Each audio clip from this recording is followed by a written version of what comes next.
Listen here, champ. That's short for champion. Okay. It has come to my attention that some of you cannot read. So those people should go, I suggest Hooked on Phonics or something. Those of you who are still with me, let's talk about something that no one has ever read, ever, which is called the Sport Pilot Practical Test Standards. People ask me all the time, what's going to happen on my check ride? And I am surprised by this because the FAA literally publishes a document that nobody reads that tells you exactly what's going to happen, and it gives you a ton of helpful tips and tricks on it. So we're going to go through this. Now, even if you read this thing, it's not going to do you any good. You read it, you put it down, boom, it's out of your brain, right? In, out, gone. Ripping through you like refried beans, right? So here's the deal.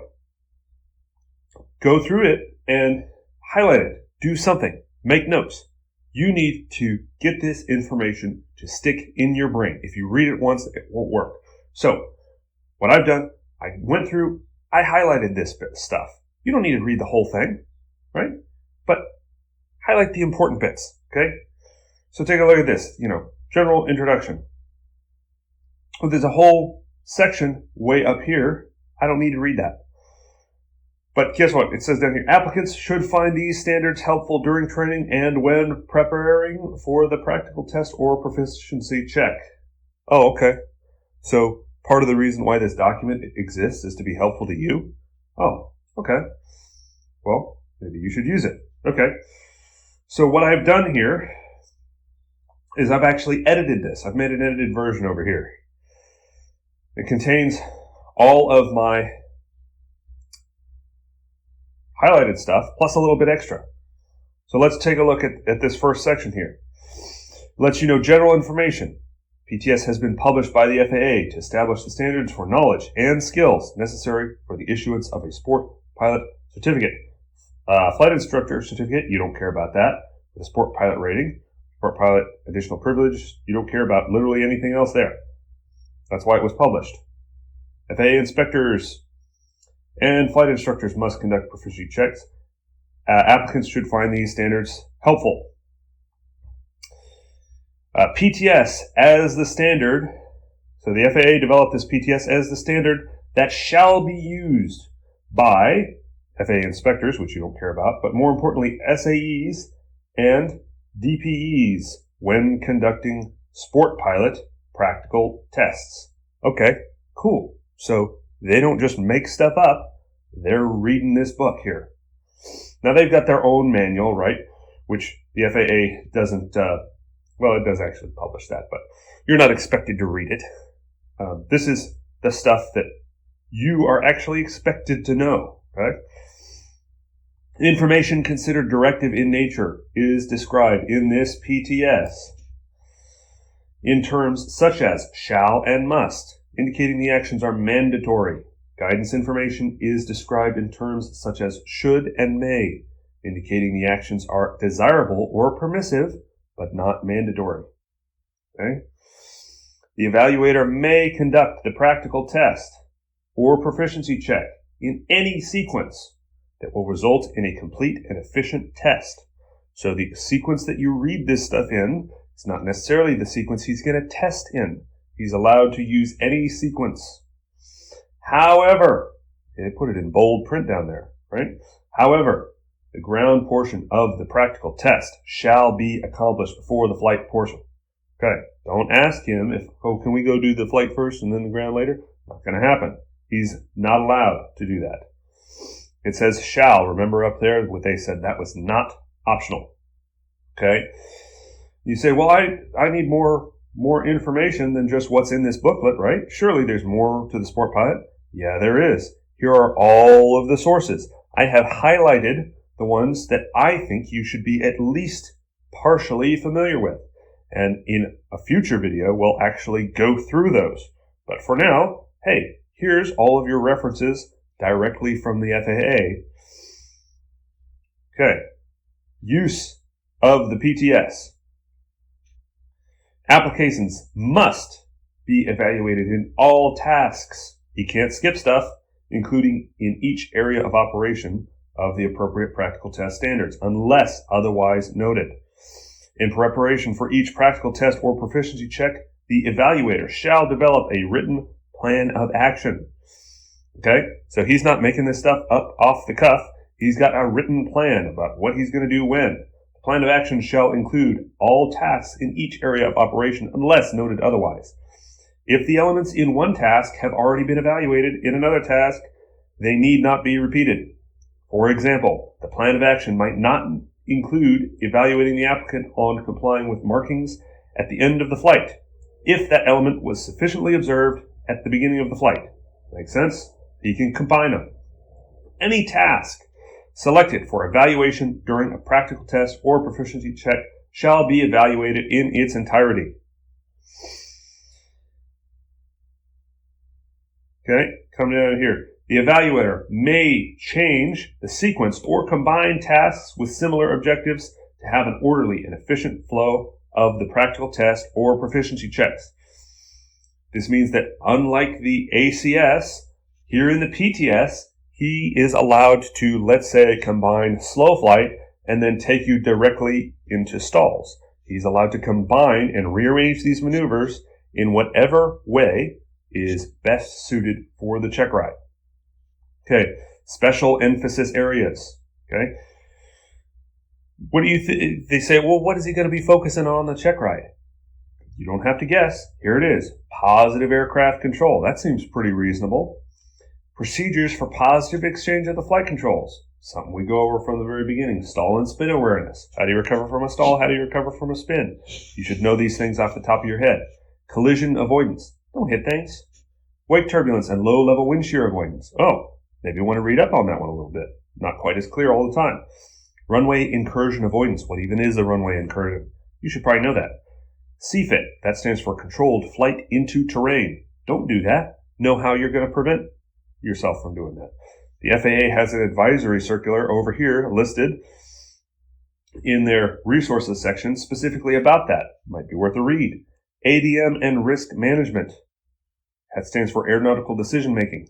Single pilot resource management and crew resource management. Well, you're a single pilot, most likely, so it's going to be SRM for you. Wire strike avoidance. Okay? Don't hit the wires. They extend quite a bit out from the towers. Checklist usage. Spatial disorientation. TFR, temporary flight restrictions. SUA, special use area. Aviation security, and other areas deemed appropriate to any phase of the practical test or proficiency check. Cool. That's what he's going to be keeping a real sharp eye out for. Okay, since there is no formal division between the oral and skill portions of the practical test or proficiency check, this oral portion becomes an ongoing process throughout the test. Oral questioning to determine the applicant's knowledge of tasks and relay safety factors should be used judiciously at all times, especially during the flight portion of the practical test or proficiency check. Evaluators and authorized instructors test to the greatest extent practicable the applicant's correlative abilities rather than mere rote enumeration of facts throughout the practical test or proficiency check. What does that mean? It means that he's going to give you scenario-based questions.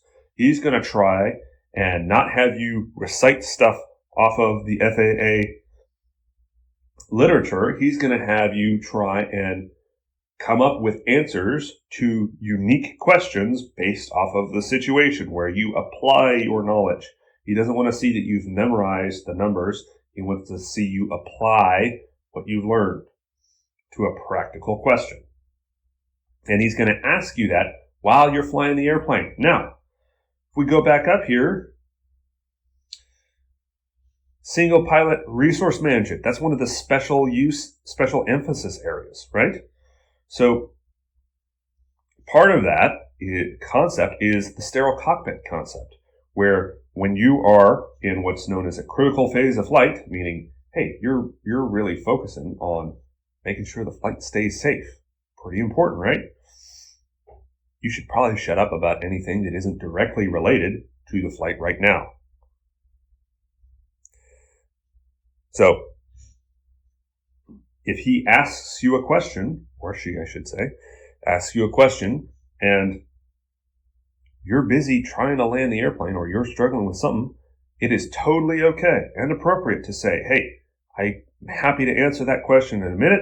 I need to focus on flying the airplane right now. Make sense? So,